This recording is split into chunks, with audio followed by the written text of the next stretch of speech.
Mayong hapon gid sa mga abyan namon nga gatanaw sang video. Ari kami subong ni Mr. Marjon Saison, only 30 years old. He's just like my son.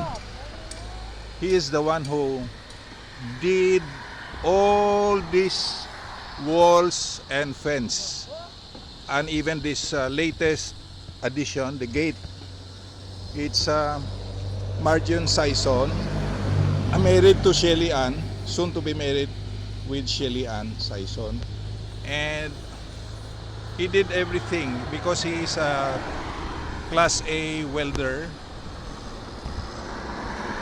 Hindi lamang welding jobs but even fabrication of this beautiful metal gate for Miss Dina. So wala pa ni na complete kay iya pa ni ulian semento. The hinges are already manufactured, made by Triumph Hardware. So Jun, mamangkot lang ko si imo Jun, how many gates na ang imo na tukod halin sang una? May isa na kadusina? Madira-dira sir. Sobra na. Kung bago pa lang siguro binudlayan kanino? Oo. Dahil magit sir kay ano mo, hinges. Ano ang imong technique para inisa mo lang kapag takod? Apat ka hinges, no? Imagine isa ka small gate but he's able to install 4 hinges, mabakod siya. Anong imo technique nga ginkisa mo lang pagtakod kag sigo-sigo pa ang iyang space, sigo-sigo bala kitid lang ang space, anong imo ginhimo man? Yung measure sang insakto sir. Yeah. That's why Miss Dinan, I gave him a rating of 94%. Kaya perfect lang 100% mo. May 94% ding obraya tanan.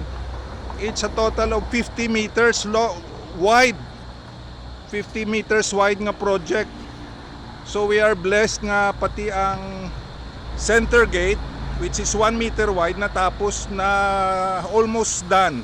Almost done. Jutay na lang ara finishing.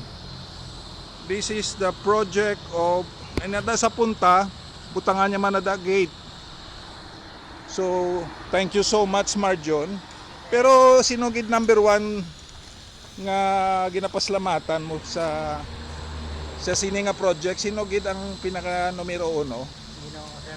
Sino ang Ginoo? Diyos. Kay anak ni siya sang pastor mo. But his father, pila ang edad tana ni papa mo kung buhi pa John? Pila tana edad ni papa mo? 90 na guro sir. Kung buhi siya, pilang edad sing father mo? 70, 68, 68, 65? 70 guro. Magulang sa sakon, jutay. Nano nga year siya natawo? Robin pa. So that's the work of Marjon. Kantoon taliwa. Thank you gid John ha. Mapas ko na do guys, okay?